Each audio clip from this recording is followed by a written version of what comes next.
Wilson here at the New Beginnings Church.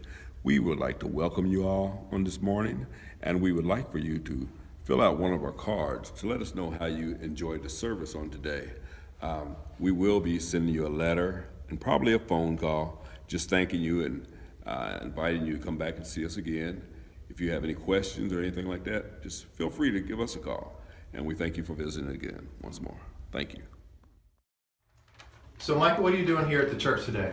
We're organizing the storage room for the Backpack of Hope.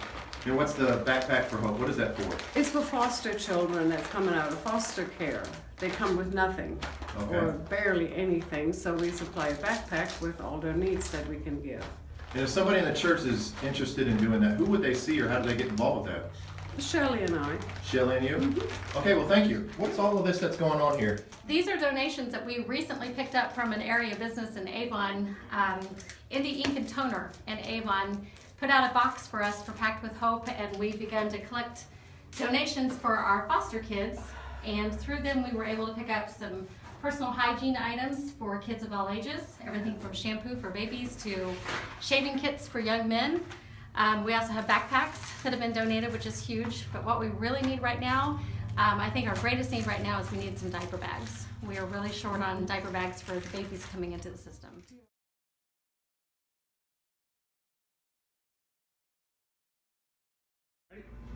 Hi, I'm Gary, this is Michelle, this is Tammy. Mike and Cecil are not here yet, but Brother Rob, Pastor Robert are here. We're putting together a meal for City View. One of the things Michelle wanted to make sure was that a lot of the people at City View, they bring them in on a bus, they go out on a bus, a donated bus, pick up men from under the bridge, bring them in. A lot of single mothers and their kids come in and eat, usually between 100 to 120 people. Michelle's passion for it is to make sure that they get a good meal, not just macaroni and cheese and things that are fattening, but things that will nourish them. One thing we try to do that is to, if we have extra help, is to get out amongst the people and build a relationship with the people there. They don't care what you know unless they know that you care. So if you get out there and you talk to them and you share the Lord with them and you try to get them to know you, then when they see you, they're much more receptive. They don't look upon you as someone from the rich suburbs that throws them a crust of bread and leaves and don't care anything about them. So. As far as I'm concerned, I've built a lot of relationships with the guys from the SWAT House, Pastor Chad, and I wouldn't trade it for the world. It's a good ministry. If you feel like getting involved, you will be blessed. That's all I can say. You know, there are times when the devil comes and he tries to discourage us, and invariably we know something's going to happen before City View. Happens every time. But the reward of going there and those people that hug your neck and know you and appreciate what you're doing is so big that it's, no matter how discouraged you may get, you enjoy it, you want to be there, and it makes it all worthwhile. I was one of those mothers that was a single mother, and I know what it's like to be there.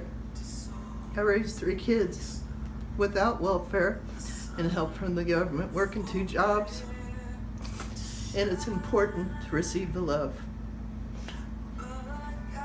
If somebody wants to get involved with City View, how would they get involved? How do they need to get involved? What do they need to do? Well, we usually have a lot of people that are interested in coming and going with us and serving the people, and you know that's where you.